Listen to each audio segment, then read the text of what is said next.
When 17-year-old Emma boarded that plane to the Philippines, her parents were terrified. Their once bright daughter had become withdrawn, rebellious, and angry at the world. But what happened during those 3 months in Manila would change everything. This is a story about an unexpected journey that transformed one teenager's life forever. Meet the Anderson family from Copenhagen, Denmark. Sarah and Michael had given their daughter Emma everything. Good schools, music lessons, the latest gadgets.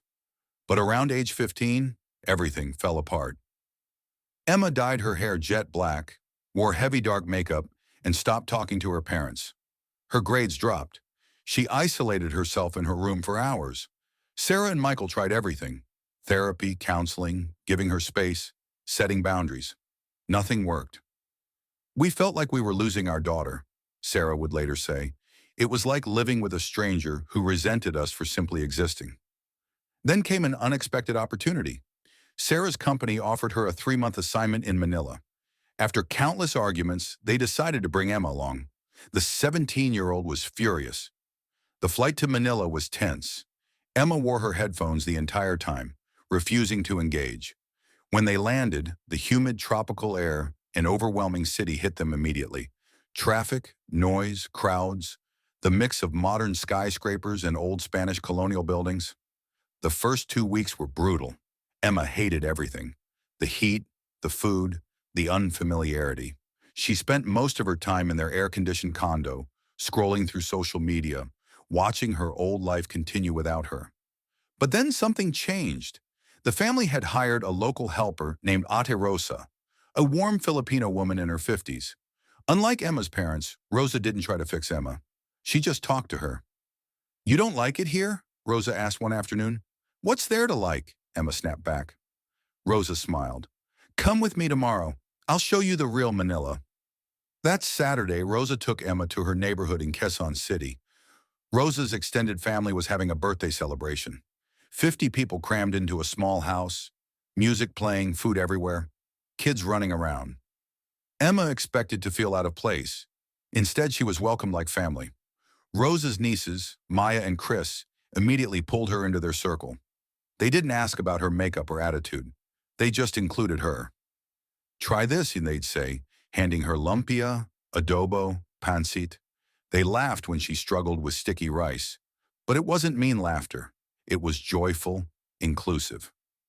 For the first time in months, Emma found herself genuinely smiling. These people barely knew her, yet they treated her like she mattered. After that day, everything changed. Maya and Chris started messaging Emma, inviting her to hang out. They showed her the real Manila, local markets, carinderias, riding jeepneys. They taught her Tagalog phrases, celebrating every small victory. But it wasn't just the language or food changing Emma. It was something deeper. She noticed how people treated each other, the respect for elders, the way families genuinely enjoyed spending time together, how neighbors looked out for each other. Back in Denmark, Emma had felt isolated even in her own home. Everyone was busy, stressed, focused on individual achievement. Here, community seemed to matter more than anything. One day, Maya invited Emma to volunteer at a local community center tutoring underprivileged kids. Emma was hesitant. She'd never done anything like that before. But sitting with those kids, seeing their faces light up when they understood something, Emma felt something she hadn't felt in years: purpose, connection, like she mattered because of what she could give. There was one girl, Leah, about 10 years old. Emma worked with her twice a week. One afternoon, Leah hugged Emma tight and said, "Thank you, Ate Emma. You're so kind." Emma felt tears in her eyes. When was the last time anyone had called her kind? The change didn't go unnoticed. Sarah and Michael watched their daughter slowly come back to life. Emma started joining them for meals without being asked. She told them stories about her day. She even smiled at their jokes. One weekend, they took a trip to Tagaytay to see Taal volcano. As they stood overlooking the lake, Emma turned to her parents. "I'm sorry I've been such a nightmare." Sarah started crying. Michael pulled Emma into a hug. "We just want you to be happy, sweetheart." "I think I'm starting to figure out what that means," Emma replied. That evening, Emma opened up. She talked about feeling lost back home, feeling like nothing she did mattered, like she was just going through the motions of a life someone else had planned for her. Here it's different, she explained. People don't just ask how you are as a greeting, they actually want to know. Family isn't just an obligation, it's the center of everything. 3 months passed quickly. The day came to return to Denmark. Emma, who had arrived angry and resistant, was now crying at the airport. She hugged Rosa tight. "You changed my life, Ate Rosa." Rosa smiled through tears. "I didn't change anything, Anak. I just reminded you who you already were inside." Maya and Chris came to see her off. They exchanged bracelets, promised to video chat every week. The goodbyes were tearful but full of love. When Emma walked through arrivals in Copenhagen, her grandparents almost didn't recognize her. She toned down the dark makeup, wore a flower in her hair. But more than her appearance, it was her energy. She was radiant. Going back to school was strange. Her old friends noticed the change immediately. Emma didn't try to convince anyone. She just lived differently. She started a tutoring program at school, inspired by her work in Manila. She reached out to international students who seemed lonely. She called her parents just to talk, something she'd never done before. Every week, she video called her Filipino friends. She practiced Tagalog, cooked Filipino food with Rosa's recipes, and covered her room with photos from Manila. That was 2 years ago. Today, Emma is 19 and studying international relations with a focus on Southeast Asian studies. She knows exactly where that passion came from.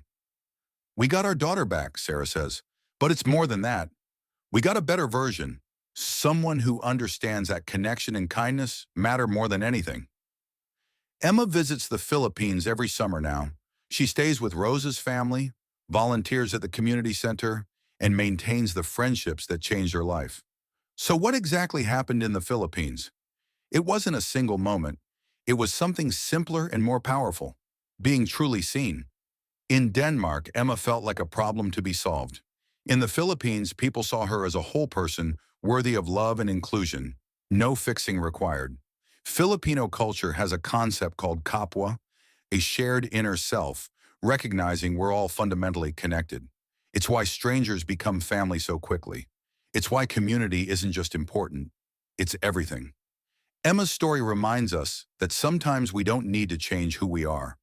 We need environments where we can be ourselves without judgment, where we're valued for our humanity rather than our achievements or appearance.